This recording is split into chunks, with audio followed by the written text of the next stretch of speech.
नमस्कार दोस्तों, स्वागत है आपका आपके एकमात्र भरोसेमंद सैनिक वेलफेयर यूट्यूब चैनल में।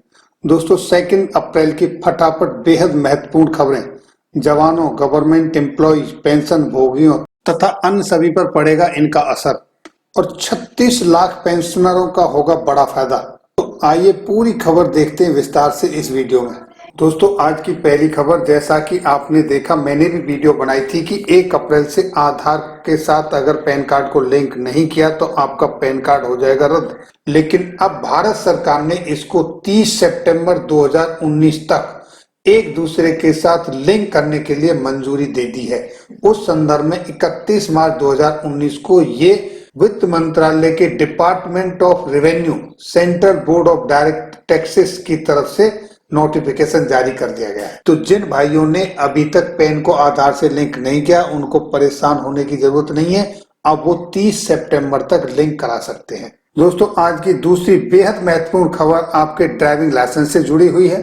अब आपको ड्राइविंग लाइसेंस का जो रिन्यू कराना, नवीनीकरण कराना, उसके लिए एनओसी की जरूरत नहीं है। आपका ड्राइविंग लाइसेंस कहीं का भी हो, अब वो आपके राज्य में जहां पर आप हैं वहीं पर वो रिन्यू हो जाएगा। उसके लिए आपको कहीं से एनओसी की जरूरत नहीं है।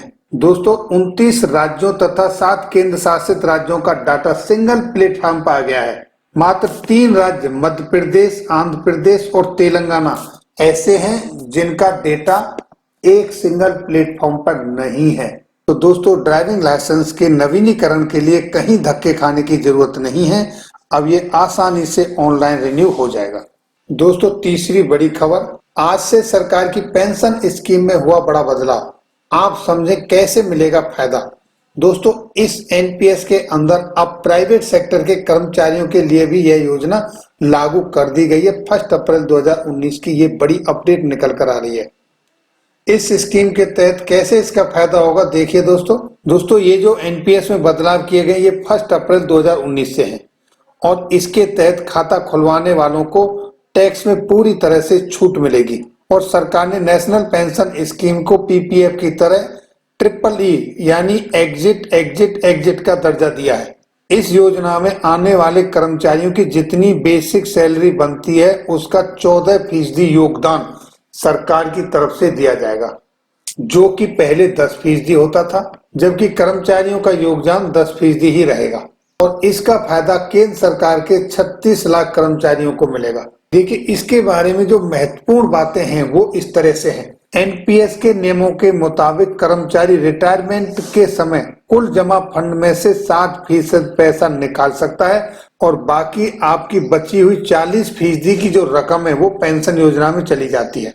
देखिए, रिटायरमेंट के टाइम पर आपको कितनी रकम मिलेगी इस योजना के तहत, इसमें एक उदाहरण देके समझाया कि अगर किसी व्यक्ति की उम्र 30 वर्ष है और वह एनपीएस में प्रत्येक माह 5,000 रुपए निवेश कर रहे हैं और यदि निवेश पर आपको 10% रिटर्न मिलता है तो रिटायरमेंट यानी 60 वर्ष की उम्र तक एनपीएस फंड 1,14,00,000 रुपए हो जाएगा। इस स्कीम के नियमों के मुताबिक रिटायरमेंट के समय आपको कुल फंड का कम से कम 7% एन्युटी प्लान के परचेज करने में खर्च करना पड़ेगा। इसके बाद बचा हुआ पैसा आपको लमसम अमाउंट के तौर पर मिल जाएगा।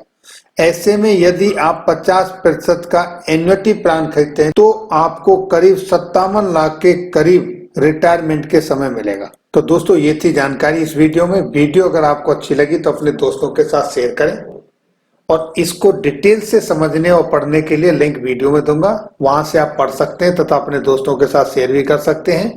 तो दोस्तों, वीडियो देखने के लिए बहुत बहुत धन्यवाद। जय हिंद, जय भारत।